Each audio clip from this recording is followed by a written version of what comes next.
ଶସ୍ତାରେ ମିଳିବ electric scooty ସରକାରଙ୍କର ବଡ଼ ନିଷ୍ପତ୍ତି 30 ସେପ୍ଟେମ୍ବର ପର୍ଯ୍ୟନ୍ତ ସୁଯୋଗ ରହିବ ଗ୍ରାହକଙ୍କ ପାଖରେ। ଆସନ୍ତୁ ଜାଣିବା ଏହାର ସର୍ଭିସେସ୍ ଖବର ବିଷୟରେ। ଦୁଇ ଚକିଆ କିଣୁଥିବା ଗ୍ରାହକଙ୍କ ପାଇଁ ଏକ ଖୁସି ଖବର ଅଛି। କେନ୍ଦ୍ର ସରକାର ଇଲେକ୍ଟ୍ରିକ୍ ମୋବିଲିଟି ପ୍ରୋମୋସନ୍ ସ୍କିମ୍ ତଥା ଇଏମ୍ପିଏସ୍କୁ 30 ସେପ୍ଟେମ୍ବର 2024 ପର୍ଯ୍ୟନ୍ତ ବୃଦ୍ଧି କରିଛନ୍ତି। ଲୋକଙ୍କୁ ଶସ୍ତା ଦରରେ ଦୁଇ ଚକିଆ ଯାନ ଯୋଗାଇବା ପାଇଁ ସରକାର 278 କୋଟି ଟଙ୍କାର ଅଧିକ ସବସିଡି ପ୍ରଦାନ କରିଛନ୍ତି। ସରକାରଙ୍କର ଏହି ଯୋଜନା ଇଲେକ୍ଟ୍ରିକ୍ ଦୁଇ ଚକିଆ ଯାନ, ଇଲେକ୍ଟ୍ରିକ୍ ତିନି ଚକିଆ ଯାନ ଏବଂ ଇ ରିକ୍ସା ଉପରେ ସବସିଡି ପ୍ରଦାନ କରୁଛି। ଇଲେକ୍ଟ୍ରିକ୍ ଚାରି ଚକିଆ ଯାନ ଏଥିରେ ଅନ୍ତର୍ଭୁକ୍ତ ନୁହେଁ। ବାସ୍ତବରେ 2024 ବଜେଟ୍ ପରେ କେନ୍ଦ୍ର ସରକାର ବୈଦ୍ୟୁତିକ ମୋବିଲିଟି ପ୍ରୋତ୍ସାହନ ଯୋଜନା ଅଧୀନରେ ଦିଆଯାଇଥିବା ସବସିଡି 500 କୋଟିରୁ 778 କୋଟି ଟଙ୍କାକୁ ବୃଦ୍ଧି କରିଛନ୍ତି।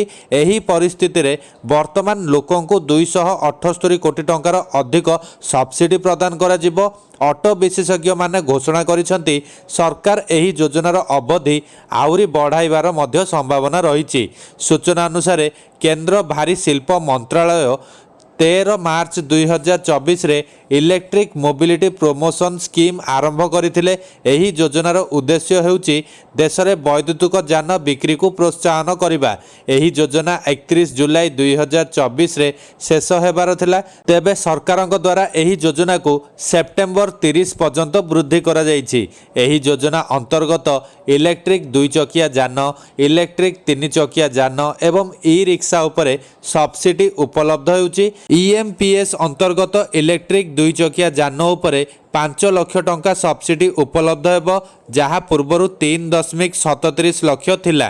ଏହା ବ୍ୟତୀତ ଇଲେକ୍ଟ୍ରିକ୍ ତିନି ଚକିଆ ଯାନ କିଣିବାରେ 60,709 ଟଙ୍କା ସବସିଡି ଉପଲବ୍ଧ ହେବ, ଯାହା ପୂର୍ବରୁ 41,306 ଟଙ୍କା ଥିଲା।